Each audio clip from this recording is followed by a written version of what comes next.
बनाओ, पैदल चलो ज्यादा से ज्यादा, ताकि बॉडी पार्ट्स में जकड़न ना आए।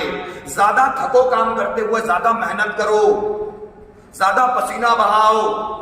जब आप थकोगे ना तो रात में सोगे ना तो इतनी अच्छी नींद आएगी, और वो भी गहराई से। और जब व्यक्ति गहरी नींद लेता है तो कम समय में ज्यादा नींद हो जाती है। इस बुक में लिखा हुआ है कि महात्मा गांधी 3.5 घंटे की नींद लेते थे, इंदिरा गांधी भी लगभग वही नींद लेती थी, एपीजे अब्दुल कलाम 4 घंटे की नींद लेते थे। और यही आइंस्टाइन और न्यूटन के बारे में मैंने आपको बताया कि आइंस्टाइन 4 घंटे और न्यूटन 3.5 घंटे सोते थे 24 घंटे के अंदर। फिर आप बोलेंगे उनकी नींद हो जाती है। नींद अगर गहराई से होती है तो वो जल्दी हो जाती है। नींद अगर टुकड़ों में होती है और कच्ची नींद होती है तो उसको ज्यादा समय लगता है।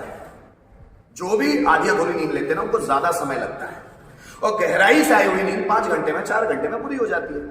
अब आपको नहीं यकीन होता तो मैं जो बोल रहा हूं उसको फॉलो करके देखना। जिस वक्त भी आपको नींद आती है मत पढ़ना, 1-2 दिन ट्राई करके देखना। जिस वक्त भी आपको नींद आती है सो जाना, उसी वक्त 1 घंटे के अंदर फ्रेश हो जाओगे पूरे। आधे घंटे के अंदर फ्रेश हो सकता है व्यक्ति, आधे घंटे के अंदर। जिस वक्त नींद आए, झपकी लगने लगे, सो जाओ उसी वक्त। आयुर्वेद में 2 बातों पर सबसे ज्यादा जोर दिया गया है। अगर आप अपनी बॉडी को बिना बीमारी का बनाना चाहते हो तो 2 काम सबसे ज्यादा करो। जिस वक्त नींद आए सो जाओ, जिस वक्त भूख लगे खा लो। ये 2 काम बस, ये आपको जिंदगी भर बीमार नहीं करेगा। जिस वक्त भूख लगे उसी वक्त खा लो, लेकिन अगर भूख नहीं लग रही है तो खाना नहीं है। जैसे हमारी रेसेस होती है 12 बजे, 12 बजे हम खाने लग जाते हैं, क्या हमको भूख लगी? नहीं लगी। लेकिन चूंकि समय का इतना बाउंडेशन हो गया, समय का प्रबंधन ठीक तरह से नहीं हो पा रहा है, तो हम लोग क्या कर रहे हैं 12 बजे, क्योंकि 12:25 में मनीष सर यहाँ आ जाएंगे वापस, खा लो। हमारा मन नहीं, लेकिन हम खा लेते हैं। फिर मन होता है तो हम बीच में जा नहीं सकते, क्योंकि हमारा बाउंडेशन ही ऐसा हो गया समय का। नींद आ रही है, क्लास में बहुत गहरी नींद आ रही है, हम सो नहीं सकते, टीचर डांटेगा हमको। घर पे नींद नहीं आ रही है, हम सोना चाहते हैं कि भाई 10 बज गए चलो सो जाओ। ये उल्टा सिस्टम कर लिया है, प्रकृति के विरुद्ध सिस्टम है, इसलिए प्रकृति हमारा साथ नहीं देती और हम बहुत ज्यादा एनर्जाइज नहीं होते। बच्चों को देखो, छोटे बच्चों को नींद आई, मेरा बेटा शिवा है, नींद आई वो रुक ही नहीं सकता, और सोता तो ऐसा हो सोता है कि उसको उठाओ वो उठता नहीं। गलत है साक्षी? सही है? तो ये नहीं, हर दुनिया का हर बच्चा ऐसे, क्योंकि वो प्रकृति से ट्यून्ड होता है, प्रकृति से ट्यून्ड है। उसको भूख लगी तो खा लेगा उसी वक्त, मुझे अब भी चाहिए खाना, इसी वक्त चाहिए। और भूख पूरी हो गई तो एक निवाला भी ज्यादा नहीं खाता।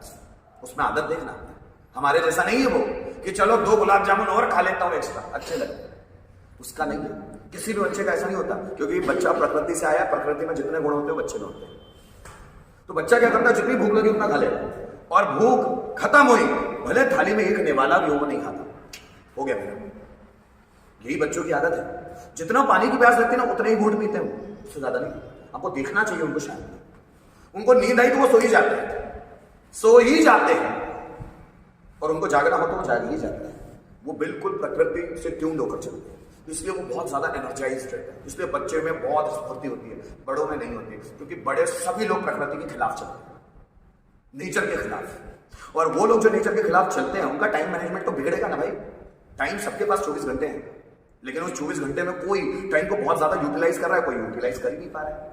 इसलिए नहीं कर पा रहा है क्योंकि वो बॉडी में उतना ज्यादा फिट नहीं है, ब्रेन के आधार पर वो टाइम को मैनेज नहीं कर पा रहा। जिस वक्त जो करना चाहिए वो हो नहीं पा रहा उससे, और वो हो नहीं पा रहा, क्यों नहीं हो पा रहा? क्योंकि उसका जो मन है वो ठिकाने पर नहीं है। आप देखना, कभी कभी आप कुछ काम करते हो और आपको उसको करने में बहुत स्ट्रगल करना पड़ता है।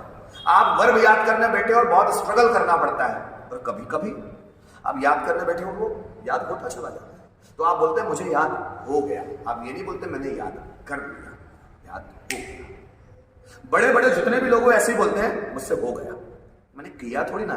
करना तो घमंड का सूचक है कि मैंने किया, मुझसे हो गया। तो ज्यादातर लोग बोलते हैं मुझसे हो गया, हो गया। अरे हो गया मुझसे, तो मैं कहां इतना कर सकता? हो गया, हो गया in the sense Sachin Tendulkar से पूछते हैं रिपोर्टर्स, सर इतने रिकॉर्ड्स कैसे बना लिए? हो गया, खेलते गया और हो गया। हो गया मतलब सचिन ने नहीं बनाया, उनसे होते चले गए। और जिस व्यक्ति से काम होते चले जा रहे हैं वो ज्यादा बेहतरीन बन जाएगा, पर होंगे कब? जब उसका मन स्थिर होने लग जाएगा। और स्थिर होगा कैसे? स्थिर होने के लिए बहुत सारे एक्टिविटीज हैं। शांत रहना, मेडिटेट करना, जिस काम को कर रहे हो दूसरा काम ना करना। मैं सोचता हूं बड़ा अभागा व्यक्ति है जो एक समय में बहुत सारे काम कर रहा है। इसलिए वो फ्रस्ट्रेटेड भी ज्यादा दिखेगा। जो व्यक्ति एक समय में बहुत सारे काम करने का सोच रहा है वो फ्रस्ट्रेटेड ज्यादा रहेगा, वो चिड़ा हुआ ज्यादा रहेगा, वो गुस्से में ज्यादा रहेगा, वो मायूस ज्यादा रहेगा। जो व्यक्ति एक समय में सिर्फ एक ही काम कर रहा है वो पूरा माइंड के तौर पर खुला हुआ रहेगा, एक कमल के फूल की तरह खुला हुआ रहेगा। समझ में? टाइम को मैनेज करने का सिर्फ एक ही फॉर्मूला है, बॉडीली और ब्रेन और माइंड के आधार पर ज्यादा से ज्यादा अपने आप को फिट बनाओ। जितना आप फिट बनोगे उतना बेहतर। बॉडी को फिट बनाया जाता है कसरत से, स्ट्रेचिंग से, बॉडी वार्म अप से बॉडी फिट होती है। और ब्रेन और माइंड कैसे फिट होते हैं? मेडिटेशन से, अकेले रहने से, शांत बैठने से और एक ही एक्टिविटी में पूरा ध्यान देने से ब्रेन और माइंड फिट होते हैं। ब्रेन गुलाम बन जाएगा आपका अगर एक काम में आपने ध्यान देना शुरू कर दिया, क्योंकि ब्रेन अपनी चलाना चाहता है। ब्रेन आपकी अपनी चलाना चाहता है और अगर आप ब्रेन की सुन लेते हो तो आपका माइंड नहीं चलता। माइंड या ब्रेन एक ही वक्त चलता है, या तो ब्रेन चलेगा या माइंड चलेगा।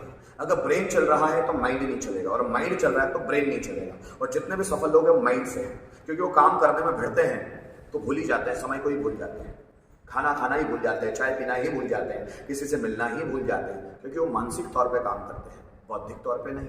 बुद्धि तो आपको बार बार भटकाती है, बार बार। लेकिन जो लोग मन से चलने लग जाते हैं, जैसे आइंस्टाइन, एडिसन, विराट कोहली, महेंद्र सिंह धोनी, सचिन तेंदुलकर, बुद्धि उनको डाइवर्ट ही नहीं करती। वो क्यों डाइवर्ट नहीं होते? आपने सोचा वो डाइवर्ट क्यों नहीं होते? वो लोग क्योंकि उनकी बुद्धि कमजोर हो गई है।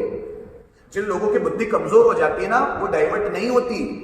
जिनका मन ताकतवर हो गया, आइंस्टाइन का मन ताकतवर हो गया और वो किसी काम को करने में भिड़ा है तो घंटों नहीं उठता वहां से। अब बुद्धि डाइवर्ट ही नहीं होती। उनको क्यों नहीं मन करता कि जाऊं मैं फोन देख लूं, जाऊं मैं मेरे दोस्त से बात कर लूं, जाऊं मैं घर का ये काम कर लूं? क्यों नहीं हो रहा? ब्रेन इतना पावरफुल हो गया, मन इतना पावरफुल हो गया कि ब्रेन कमजोर होगा, ब्रेन अब नौकर बन गया। और हम सभी ने अपने ब्रेन को इतना पावरफुल बना लिया है कि मन कमजोर हो गया। अब किसी काम में लगता ही नहीं। जब हम पढ़ने बैठते हैं तो मन इधर ब्रेन जो इधर उधर भागता रहता है। तो ब्रेन और मन में बहुत फर्क है। ब्रेन यहां होता है और मन यहां होते हैं। मन यहां है, 7 तरह के मन होते हैं, वो यहां होते हैं, वो ब्रेन यहां होता है। ब्रेन को आप देख सकते हो, मन को आप देख नहीं सकते। ब्रेन भटकता है, मन अगर लग गया ना तो इतना ज्यादा कि ब्रेन को कंट्रोल में ले आता है, नौकर बना देता है। और जितने भी महान लोग हैं उनका मन चलता है, जितने भी महान लोग, और जितने भी कॉमन लोग हैं उनका ब्रेन चलता है। हम बुद्धि लगाते हैं, वो बुद्धि ही नहीं लगाते। बात समझ में आ रही है?